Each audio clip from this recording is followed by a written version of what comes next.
Hey guys, welcome back to the Tough Love Podcast with Dr. John O'Connor. Today's podcast is all about perception and reality.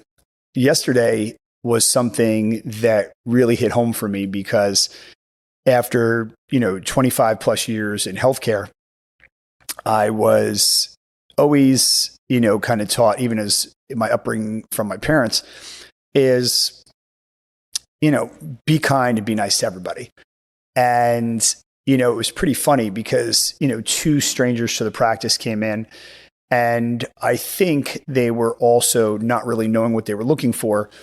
The one was a genuine friend to the other person that was in need of my care and services. And he was searching out the technologies we use between our MedRay Class 4 laser and our PEMF therapy.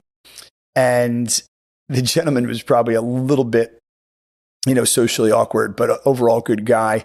But he was like just walking around the office and threw my staff into an immediate, sympathetic state where they thought they were under attack. And I'm getting text messages and phone calls. And when I spoke to him, first off, I wanted to understand what was the, purpose of his visit and if it was something we could help him with, or just get a basic understanding. And when he told me what his mission was, I was like, that's a worthy mission, right? You got a genuine friend on your hands there that's seeking relief for a friend that's suffering and has been suffering for like 22 years. And I was like, yeah, I'd definitely take a crack at it. I'd love to help. Let's discuss it. Let's see. And I'll tell you what our technologies do, and you can make the decision whether you want to, attempt it to see if it helps him. But before we got there, the part that really hit home for me was seeing how people look at people, whether it's different shapes, colors, sizes, attire. And, the one thing that I'm learning, and I attribute a lot of that to the amount of self-awareness and coaching and really, kind of rebuilding myself and recreating myself, this last couple of years, is don't look at somebody from the exterior. Listen to what they're saying. Listen to how they're moving, their body language, the way that they're conveying a message. And what I heard when I spoke to this gentleman was, I need help. And once I got through everything else, all I could think about was, can I help him? If I can, God, please let me be clear and make him feel confident that I could give his friend some relief. And with that being said, at the end of the call yesterday, which I think he was blown away that I called him back on my way back from the gym, it was something that went along the lines of, thank you so much. I really appreciated the amount of information and time you spent, and I'm really looking forward to meeting you in person tomorrow. Well, let's fast forward to today. 3:00 rolls around, the office is humming. Again, I definitely am an outlier in the way that I treat and how I deliver care. I was enjoying the patient flow, and then the two gentlemen came in.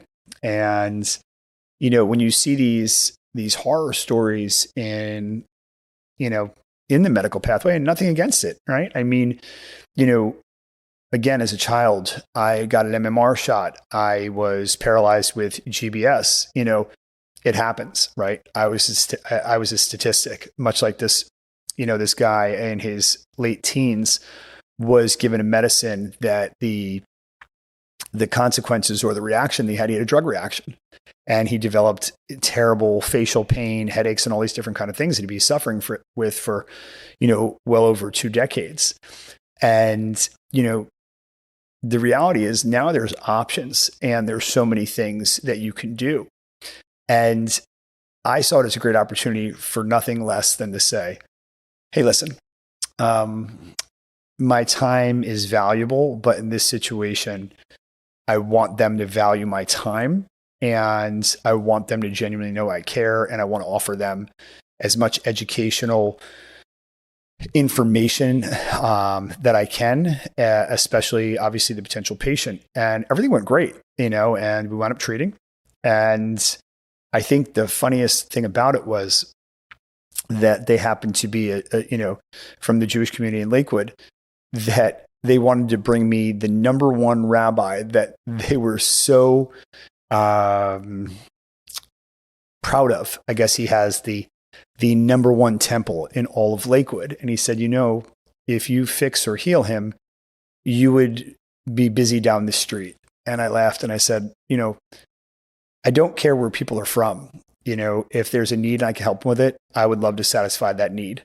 And, today was one of those feel good days as a healthcare practitioner that, you're not going to fix everybody every day and you're not going to make everybody happy.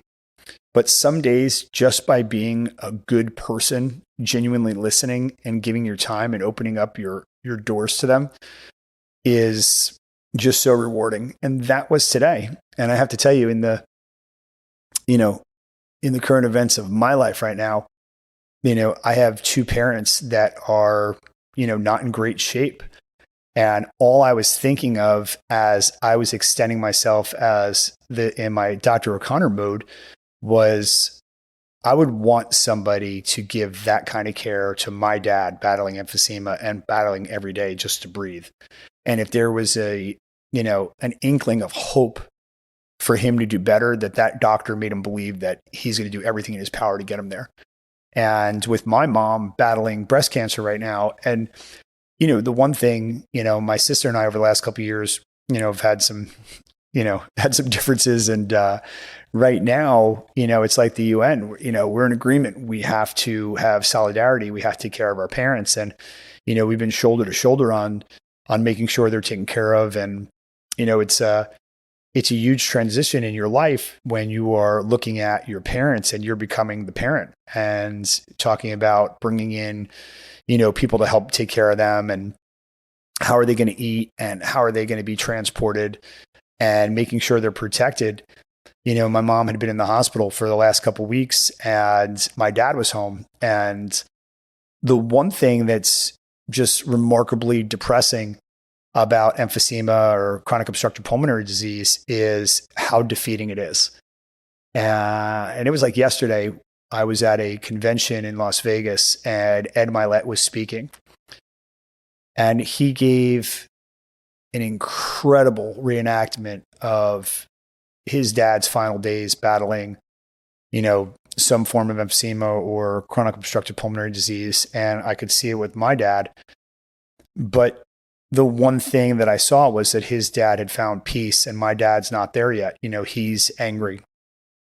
And, and I get it because I'm angry for him. He was a strong man his entire life. He was, this Paul Bunyan tree guy and just a, avid outdoorsman and just super, caveman strong and just, cutting down trees and dragging out trees and deer hunting and just, an outdoorsman that just loved being out in the wild and, just every second he could, to now his outdoor time is battling to go, from bucket to bucket, sitting down, bringing out bird seed and all those kind of things. And again, all I was thinking about today during my patient care was, for all of us as healthcare practitioners, or for anybody that's a service provider, is that you never know what people are going through and what they're battling. And it is such an amazing opportunity to just be kind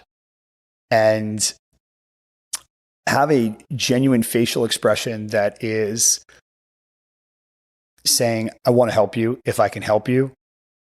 And, and the same thing, like, today I was on such a, emotional high in a good way that I even said to them with full transparency, I said, if I don't think I'm going to help you, I am not going to have you waste your money or waste your time. I'm going to make a recommendation.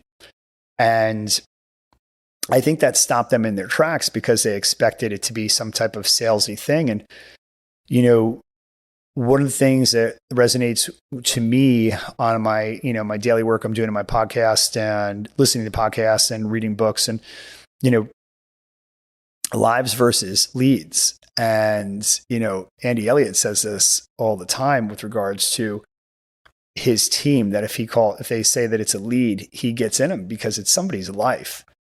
It's somebody asking for help. And, I feel like that's our spiritual obligation to rise up, step up, be the best version of ourselves, to provide help to them and give them that sense of, you were in a time of need and I answered the bell, right? I rose to the occasion. I stepped up. And again, it's not always going to be that perfect resolution, but I think that if the person walks away and genuinely feels like you did everything you can or could, I think that's an experience that they can accept and that they can walk away with saying, it wasn't the outcome that I expected, but I have to tell you, they did everything they could. And that was today. And so again, perception versus reality. Today, I wanted to create a reality for anybody that I was interacting with during my care time. And I would tell any of you out there listening that, whether you own a restaurant or you're working, you're an employee, an employer, work on your conviction, work on your ability to convey a powerful message. I spend so much time utilizing artificial intelligence to take a thought that I want to be powerful or emotional or spiritual and say, give me 5 different versions of that so I can work on my ability to deliver a stronger message. And that has been something that's been, ridiculously powerful because it's helping me to evoke an emotion out of the people that I'm communicating with that I think prior I wasn't able to do. And I think when you put that time in, I want that to be a superpower for me, that I can speak and communicate. And first, that starts with listening and hear what they're asking, and then be able to formulate a solution that they feel genuinely that's going to help them. So anyway, guys, today's podcast is short and sweet. It's all about making somebody's reality in what you put into it, beyond their expectations, communicate with power, with a powerful message, and just really genuinely think about being a better person. Today, I felt like I was that guy, and I'm thankful for it. So thank you so much for joining me. I hope you enjoyed the powerful meaning behind this message. God bless you all. Thank you. And we'll see you again soon. Take care.